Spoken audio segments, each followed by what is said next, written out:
La fornication signifie toute relation sexuelle en dehors du mariage, c'est-à-dire commettre l'adultère, vivre en concubinage, le voyeurisme, regarder des films pornographiques, se rincer les yeux devant une femme ou un homme. L'homosexualité. Dieu punit très sévèrement ce péché de la fornication par la mort si on ne se répand pas.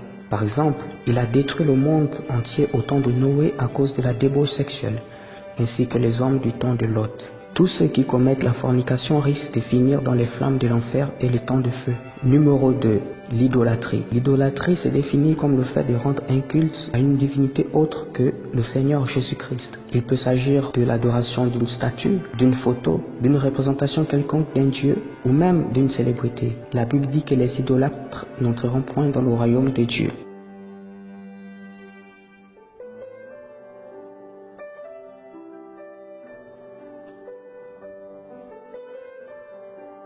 Numéro 3. La rancune ou le non-pardon. La rancune, c'est vouloir rendre le mal par le mal qu'on vous a fait. Quelqu'un de rancunier ne sait pas pardonner et à cause de ça, Dieu ne peut pas aussi pardonner ses péchés. Jésus a dit, si vous ne pardonnez pas aux hommes leurs offenses, Dieu aussi ne vous pardonnera pas vos offenses. Et en conséquence, un rancunier n'entrera pas au paradis. Numéro 4. Le mensonge. Le mensonge est l'un des premiers péchés qui ait existé après la création du monde. C'est grâce au mensonge que le diable a pu entraîner le tiers des anges avec lui dans la rébellion et pousser Adam et Ève dans le péché. Jésus a dit que le diable est le père du mensonge. Et donc, ceux qui pratiquent le mensonge ont pour père Satan. Le blasphème contre le Saint-Esprit. Nous trouvons ce péché dans Matthieu 12 au verset 31. Jésus dit, voilà pourquoi je vous le dis, tout péché et tout blasphème sera pardonné aux hommes, mais le blasphème contre le Saint-Esprit ne sera pardonné ni dans ce siècle, ni dans le siècle à venir. Le blasphème contre le Saint-Esprit a deux significations. Premièrement, il s'agit d'attribuer l'œuvre du Saint-Esprit aux démons, c'est-à-dire outrager le Saint-Esprit et le qualifier de démon. Deuxièmement, il s'agit de rejeter entièrement Jésus-Christ comme seul et unique sauveur de votre âme. Numéro 6. L'orgueil.